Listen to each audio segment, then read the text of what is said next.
Assalamualaikum warahmatullahi wabarakatuh.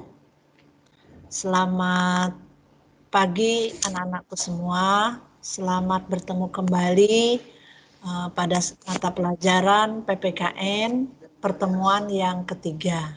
Ya, kalian buka mungkin slide pertemuan yang ketiga. Pertemuan yang ketiga ini dengan tujuan pembelajaran, siswa mampu memahami bahwa kerjasama wajib dilaksanakan, baik di sekolah, masyarakat, maupun dalam kehidupan berbangsa dan bernegara.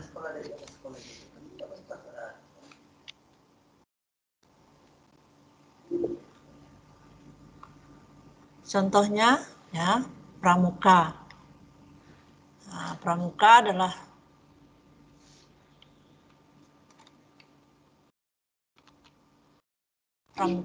adalah sebuah kewajiban bagi pelajar, ya, bagi siswa,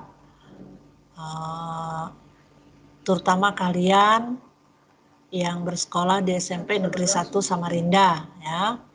Adalah sebuah kewajiban mengikuti kegiatan pramuka, karena pramuka itu adalah bagian dari kerjasama dalam rangka bela negara.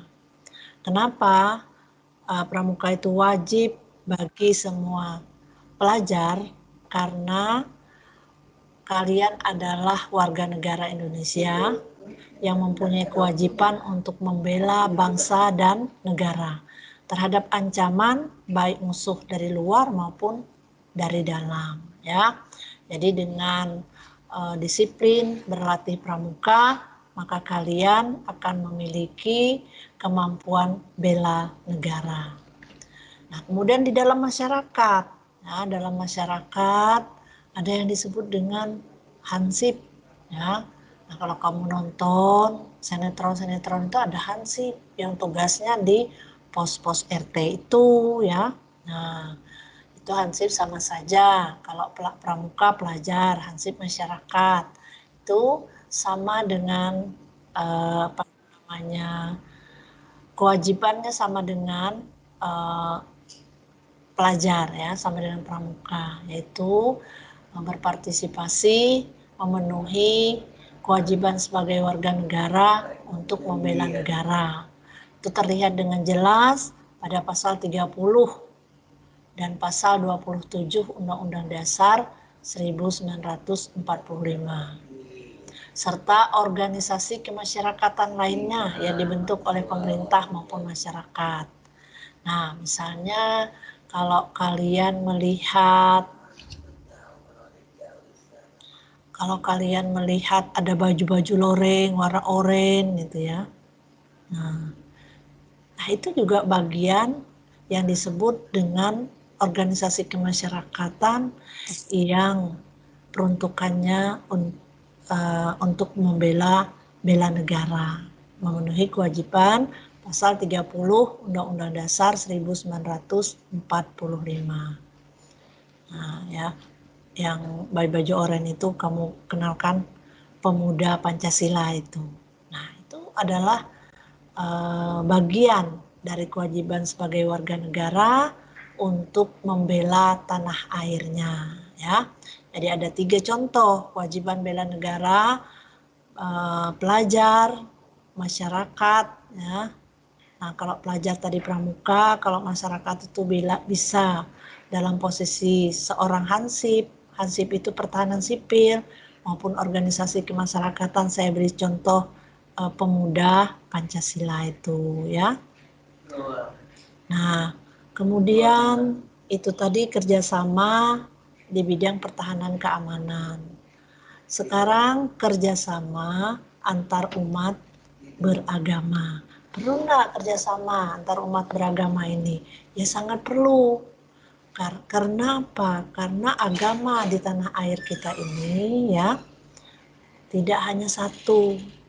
Ada agama Islam, Kristen, Katolik, Hindu, Buddha. Ada 6 agama di Indonesia. Lalu negara juga memberikan kebebasan kepada masyarakatnya untuk menganut aliran kepercayaan, ya. Nah, jadi aliran kepercayaan artinya tradisi budaya bangsa untuk mengagungkan Tuhan Yang Maha Esa, tetapi mereka tidak berada dalam agama. Nah, perlu enggak kerjasama? Itu juga perlu, ya, karena kalau tidak dibangun kerjasama, ya, maka bisa terjadi kemungkinan perpecahan dalam tubuh bangsa Indonesia, ya. Nah, kita tidak ingin hal itu terjadi, ya. Kita tidak ingin kita bermusuhan antar agama satu dengan agama yang lain, ya. Silahkan kita berbeda agama. Kenapa? Karena agama itu menyangkut kepercayaan, ya, menyangkut keyakinan. Nah, keyakinan itu adalah ada dalam hati manusia masing-masing. Mengenai keyakinan, mengenai kepercayaan, tidak boleh ada unsur-unsur paksaan, ya. Jadi karena kita menghargai bahwa masing-masing orang berhak menentukan, memeluk, memilih agamanya masing-masing, nah maka dari itu dikembangkanlah sikap kerjasama antar umat beragama. Silahkan berbeda agama, tetapi jangan lupa bahwa kita adalah bangsa Indonesia. Di dalam diri kita terletak kewajiban untuk selalu mempertahankan persatuan dan kesatuan, ya. Walaupun kita beda agama, beda suku, beda bahasa, beda tempat tinggal, ya, beda budaya dan lain sebagainya, kita tidak boleh menjadikan itu alasan untuk kita berpecah belah. Apa ada terganggu dikit tadi ya? Nah, kita lanjut pasal 28. Pasal 28 ini tentang agama. Ayat 1. Saya mau bersin ya.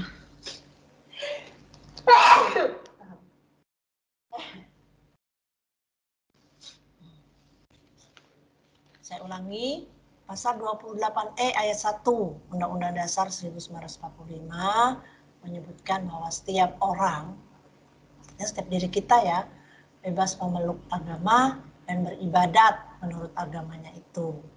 Kemudian pasal 2-nya menyebutkan setiap orang berhak atas kebebasan meyakini kepercayaan, menyatakan pikiran dan sikap sesuai dengan hati nuraninya, ya.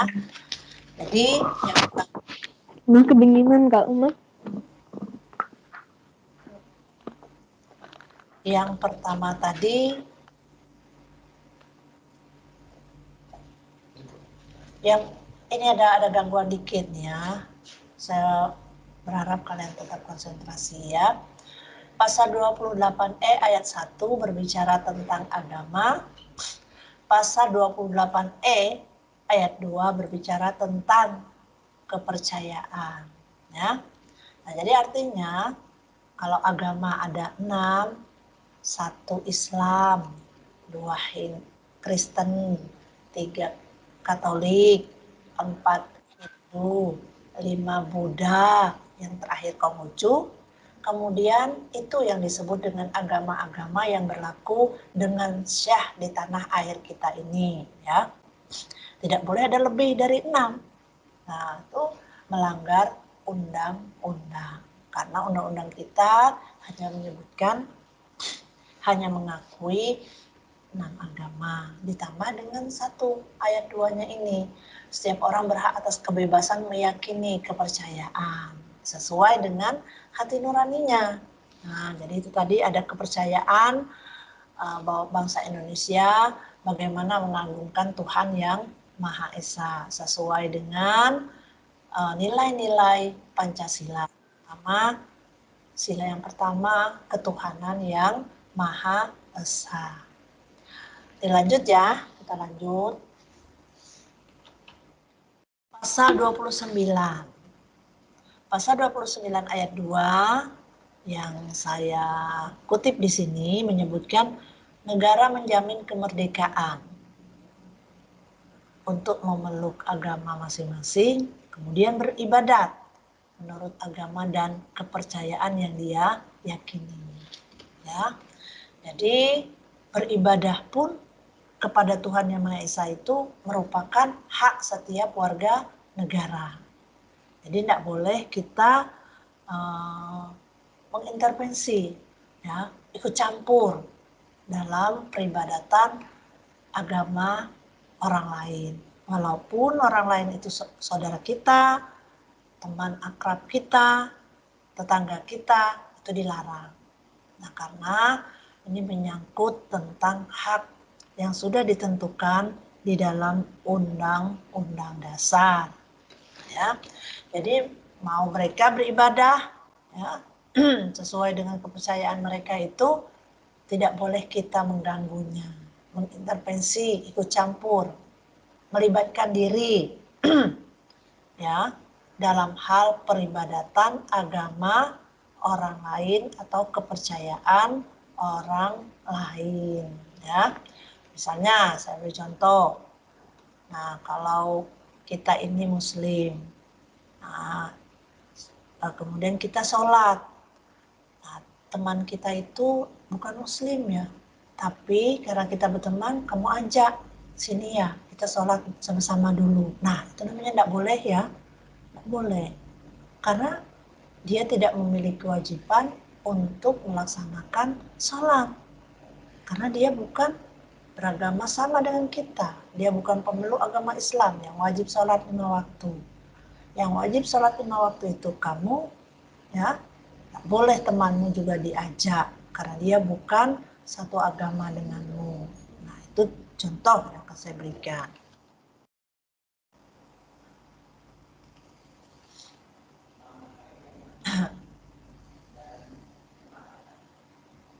Nah, kemajemukan itu keragaman, ya.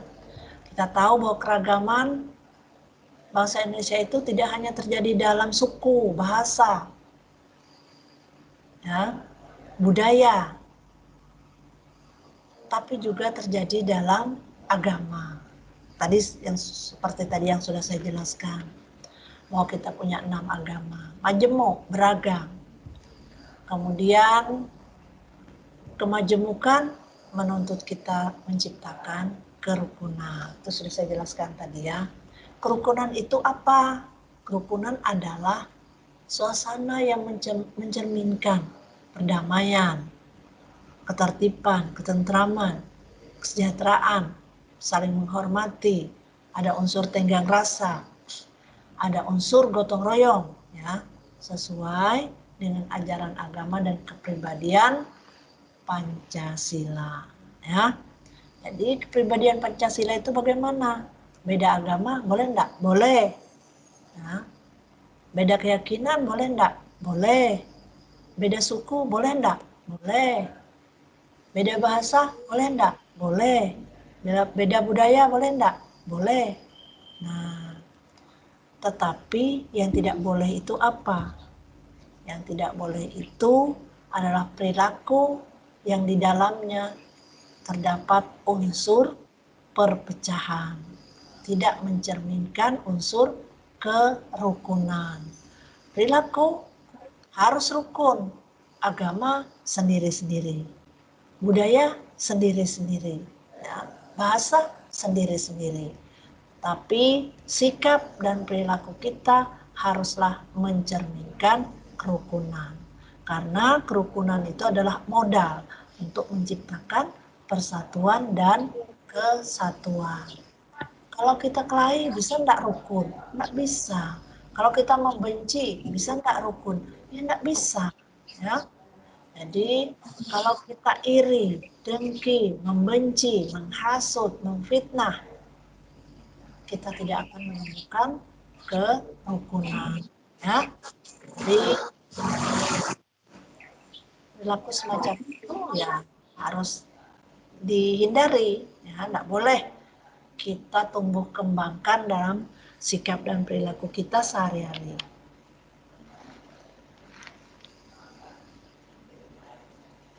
Nah, ini yang perlu digarisbawahi ya.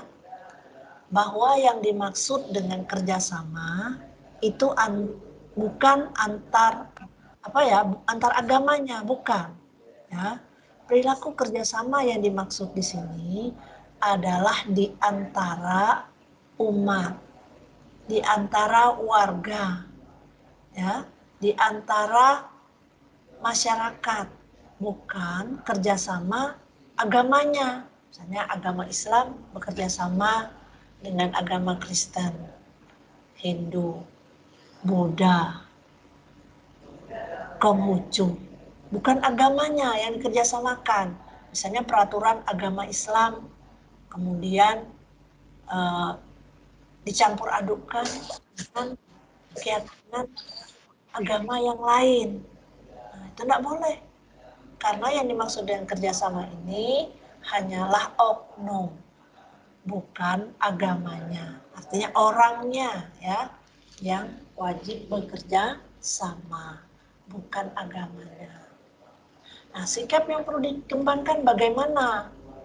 Nah, sikap yang perlu dikembangkan antar umat beragama itu yang pertama, ya, menghormati, ya, menghormati walaupun kita berbeda agama. Kemudian lembaganya juga harus saling menghormati. Ya, lembaga agama baik seagama maupun beda agama juga harus saling menghormati. Jadi kalau kalian datang ke Departemen Agama, nah di sana itu semua agama ada bidangnya masing-masing. Misalnya kita ke dinas atau kantor wilayah agama ya. Tuh. Di sana semua agama ada, yang membidangi orang-orangnya ada, bernaung di dalam satu departemen. Ya. Kemudian saling menghormati hak dan kewajiban umat beragama. Ya. Jadi umat beragama itu punya hak dan kewajiban yang berbeda antara satu dengan yang lain. Nah, itu membutuhkan sikap menghormati. Ya. Nah, misalnya agama Hindu. Nah, agama Hindu itu kalau meninggal dikremasi atau jenazahnya dibakar. Jadi berbeda dengan kita, misalnya orang Muslim. Ya, kalau orang Muslim itu kalau meninggal tidak dibakar jenazahnya, melainkan ditanam atau dikubur di dalam tanah. Nah, perbedaan itu ya jangan membuat kita saling mengolok, saling menghina, tidak boleh ya. Nah, perbedaan itu wajib perbedaan itu kita miliki, tapi wajib kita mengembangkan sikap saling menghormati ya. Nah, umat beragama itu wajib tahu ya bagaimana melaksanakan hidup beragama dalam kehidupan berbangsa, bermasyarakat, berbangsa dan bernegara. Kenapa? Karena ya masalah agama itu rentan menimbulkan permusuhan, rentan menimbulkan keributan, bahkan menimbulkan perpecahan. Ya, jadi harus paham betul-betul. Nah, karena orang kalau dirinya dihina, tidak apa-apa dia. Tapi kalau kadang-kadang kalau agamanya, woi, langsung marah-marah, langsung ngamuk. Nah, jadi yang begitu itu harus kita ketahui ya. Kalau ada orang menista agama, kita tidak perlu mengamuk, tapi selesaikanlah persoalan penistaan agama melalui prosedur perundang-undangan. Siapa yang nista? Oh, si ini yang nista. Silahkan masukkan dia ke pengadilan. Pengadilanlah yang memberikan keputusan, memberikan vonis. Kita boleh enggak? Ya enggak boleh. Kenapa Bu? Enggak boleh. Orang kita bukan hakim, kita itu bukan polisi, ya. Kita itu bukan jaksa. Nah, jadi serahkanlah urusan itu kepada pihak yang mempunyai hak untuk mengadili. Ada orang nista agama, Oh jangan dipukuli dia. Oh dia itu penista agama saya. Jadi saya pukul aja dia. Nah, kalau kamu memukul, maka kamu akan terkena tindak pidana. Nah, namanya, ya, kamu bisa dipidana, kemudian bisa masuk penjara. Nah, masuk di dalam kategori penganiayaan. Kasusnya apa? Masalahnya masalah agama. Jadi hati-hati ya. Kalau ada kamu dapati orang menista agama, dilaporkan saja ke polisi. Biar pihak yang berwenang memprosesnya. Jangan kamu main hakim sendiri. Karena kalau kamu menghakimi sendiri, itu bisa menimbulkan permasalahan besar dalam kehidupan berbangsa dan bernegara. Ya. Nah, jadi pandai-pandailah, belajarlah bagaimana menciptakan persatuan dan kesatuan di dalam masyarakat, berbangsa, dan bernegara. Oke, Nana, kita lanjut ya. Yang harus dihindari itu apa, Bu? Nah, kalau tadi yang harus dilaksanakan, sekarang yang harus dihindari supaya tidak terjadi permasalahan dalam masyarakat yang akan meluas menjadi akan meluas ke dalam kehidupan berbangsa dan bernegara. Nah, misalnya apa? Fanatisme sempit. Nah, fanatisme itu apa? Orang yang taat. Ya taat tapi tidak boleh lebih-lebih. Nah, itu disebut dengan fanatisme sempit. Apa fanatisme sempit? Merasa diri itu paling benar. Nah, tak boleh kita ketika kita berada dalam suatu lingkungan. Kalau secara individu, ya boleh-boleh saja. Tetapi ketika kita berada dalam suatu lingkungan, lingkungan masyarakat, lingkungan bangsa, lingkungan negara, fanatisme sempit itu adalah sebuah ancaman. Ya. Ancaman terhadap apa? Ancaman terhadap kerukunan. Jadi yang perlu dihindari yang pertama, kita memiliki sifat sikap fanatisme sempit, merasa paling hebat sendiri, paling benar sendiri, ya. Kemudian individualisme. Individualisme artinya mementingkan kepentingannya pribadi. Nah, ya, mementingkan kepentingan pribadi. Nah, sementara kita ini selain sebagai makhluk pribadi, juga sebagai makhluk sosial.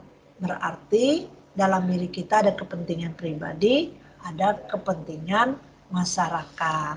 Nah, jadi harus pintar kalian melihat mana yang termasuk kepentingan pribadi, mana yang termasuk kepentingan masyarakat.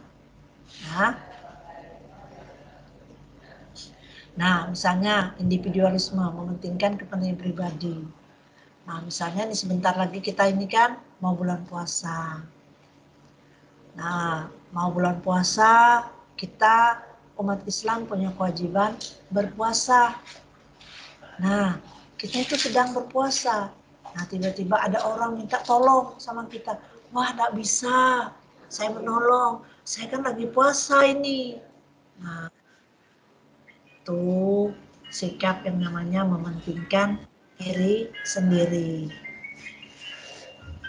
Nah, kemudian yang kedua, sikap eksklusivisme, memisahkan diri dari kehidupan sosial karena adanya perbedaan suku, adat, istiadat, dan agama. Sebentar ya.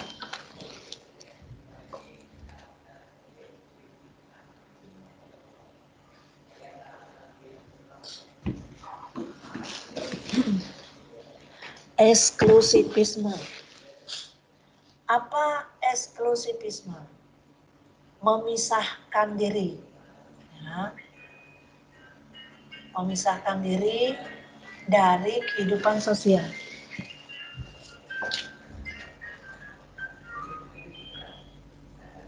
Amati dulu, aku masih ngajar ya.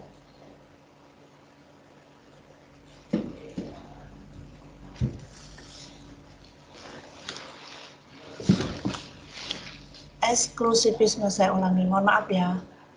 Memisahkan diri dari kehidupan sosial, itu nggak boleh.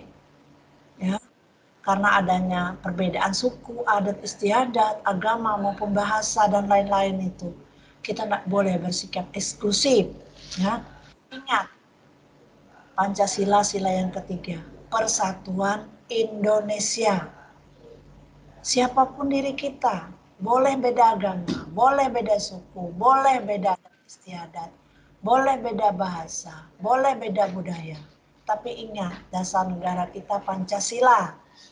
Pancasila sila ketiga adalah persatuan Indonesia, siapapun diri kita. Kemudian sikap primordialisme, perasaan kesukuan yang berlebihan. Oh, suku saya itu paling hebat di NKRI ini. Wah, suku saya itu paling mulia di NKRI ini. Yang suku-suku lain itu rendah semua. Nah, itu namanya primordialisme. Merasa ego kesukuan. Ya, nggak boleh. Karena ini kesukuan suku ini bisa menimbulkan disintegrasi atau perpecahan. Ya, bangsa kita Indonesia itu kan hancur bila diri kita merasa suku kita itu yang paling baik. Nggak boleh ya. Nah, tuh lanjut.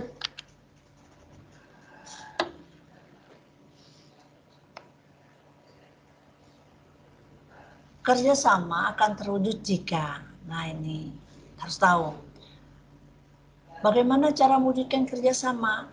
Jika dalam diri kita, ya, setiap anggota masyarakat atau setiap diri kita memiliki sikap saling menghormati, saling menghargai perbedaan suku, agama, ras, antar golongan, dan lain-lain yang ada dalam kehidupan masyarakat. Jadi intinya menghormati, ya, ada rasa hormat kita, ya, terhadap perbedaan-perbedaan yang ada pada diri bangsa Indonesia. Kata kuncinya adalah persatuan Indonesia. Nah, karena kalau kita tidak melaksanakan sila yang ketiga, berarti kita bukan seorang yang melaksanakan menjadi anggota masyarakat yang hidupnya berdasarkan Pancasila.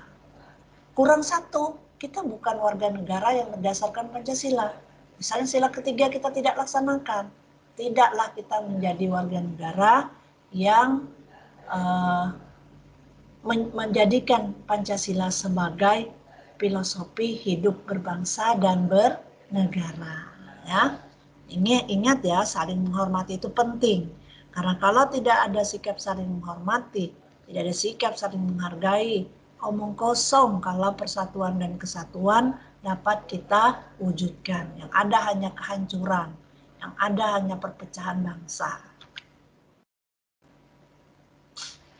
Apa pentingnya kerjasama? Kerjasama itu penting tidak? Penting, sangat-sangat penting. Bangsa, negara dibangun atas dasar kerjasama.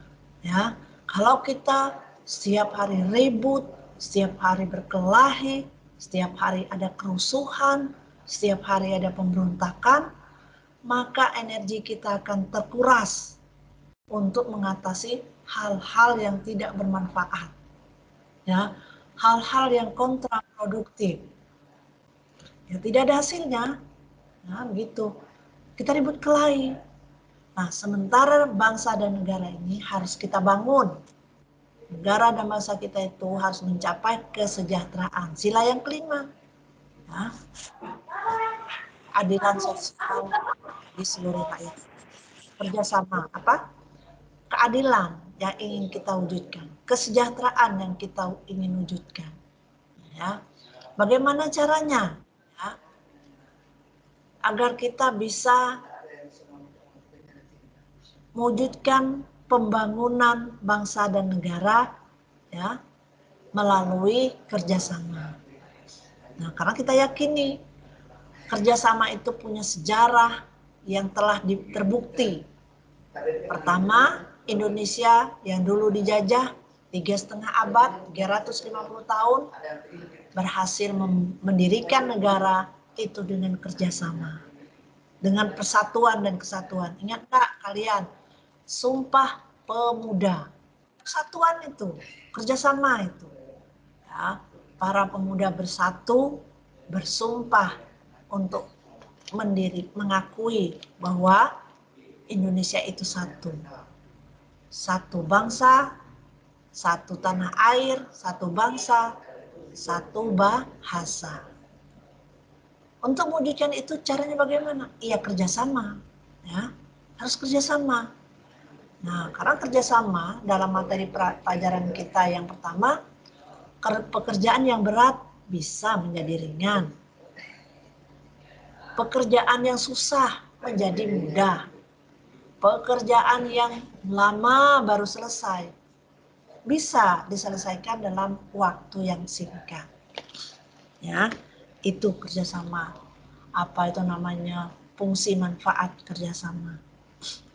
Nah, sekarang pelajaran kita ini kenapa kerjasama itu penting? Ya, nah karena kerjasama itu dapat memperkokoh persatuan dan kesatuan.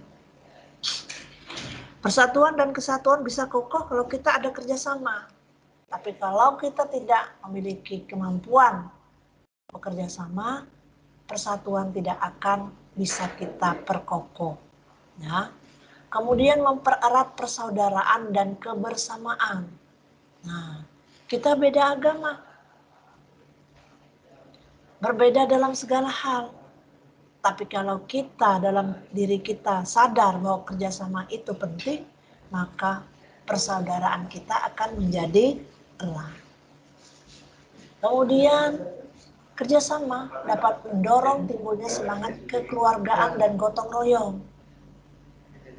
Ya iya, misalnya itu ada teman saya di rumahnya membutuhkan bantuan. Oh iya, kalau dia kerjakan sendiri kasihan dia. Ayo kita bantu.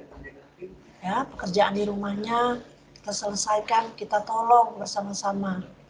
Nah, dengan demikian maka akan timbul semangat kekeluargaan dan gotong royong. Ya, pekerjaan ringan akan jadi cepat selesai. Ya, meningkatkan efisiensi dalam bekerja. Nah, itu adalah arti penting dalam kerjasama.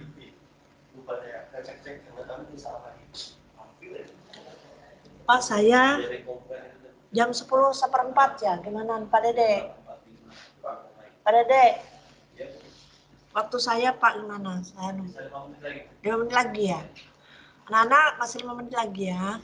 Bagaimana cara mewujudkan kerjasama dalam berbagai bidang kehidupan? Nah, misalnya di sekolah, kita ini kan enggak sekolah. Semoga tahun depan, tahun ajaran baru, bulan Juli mendatang, kalian bisa ke sekolah. Nah, kalau di sekolah, berpartisipasi aktif dalam melaksanakan tata tertib sekolah. Nah, di sekolah ada tata tertib, laksanakan tanpa kecuali. Kemudian saling menghargai sesama teman, tidak membuat masalah, keributan, mencegah timbulnya konflik antar teman. Kemudian saling percaya. Kemudian dalam masyarakat, kita berperan serta secara aktif dalam berbagai kegiatan di lingkungan tempat tinggal kita. Seperti ini, menjelang bulan puasa biasanya ada kegiatan bersih-bersih di rumah ibadah. Kemudian bersih-bersih di lingkungan RT, ya, dan lain sebagainya, ya, di dalam masyarakat. Nah, kenapa harus demikian? Karena masing-masing kita juga termasuk bagian dari masyarakat. Dalam kehidupan berbangsa dan bernegara misalnya, berpartisipasi aktif, bayar pajak. Nah, karena apa? Setiap hari kita lewat di jalan raya. naik kendaraan. Nah, jalan mulus dibangun oleh negara dari hasil uang rakyat. Uang rakyat yang tadinya yang aktif membayar pajak, uang pajaknya dikumpulkan. Nah, untuk bangun jembatan, bangun jalan raya, bangun sekolah, dan lain sebagainya. Ya. Nah, kemudian mematuhi peraturan perundang-undangan yang berlaku. Misalnya ada aturan lalu lintas. Kalau berlalu lintas jangan ugal-ugalan. Dibelikan orang tuanya motor baru. Ingat ya, kamu belum bisa naik motor itu. Karena usiamu belum cukup.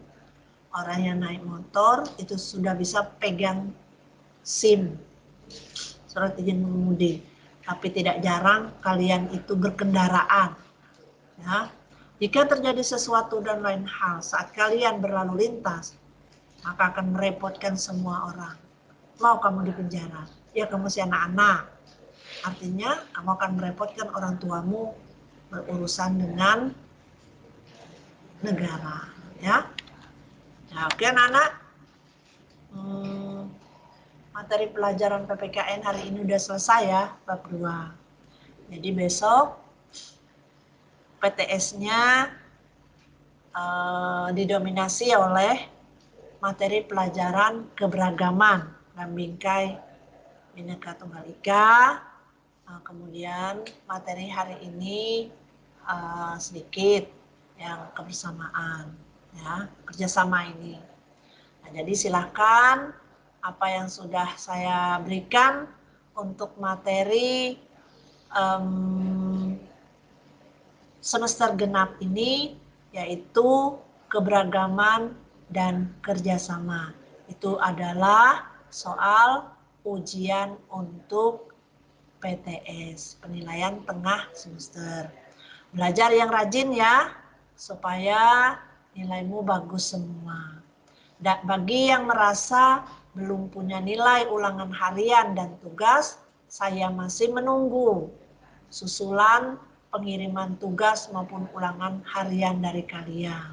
Ya, partisipasinya sangat saya harapkan karena ini tidak hanya kepentingan saya, tapi juga kepentingan kalian. Apapun situasi yang terjadi pada diri kita, belajar tidak boleh berhenti, belajar tidak boleh kendur semangatnya. Kita tetap belajar, long life education, pendidikan seumur hidup. Situasinya apapun juga, tetap semangat belajar. Kak Eri, mohon maaf jika ada kesalahan. Saya Eri, wassalamualaikum warahmatullahi wabarakatuh.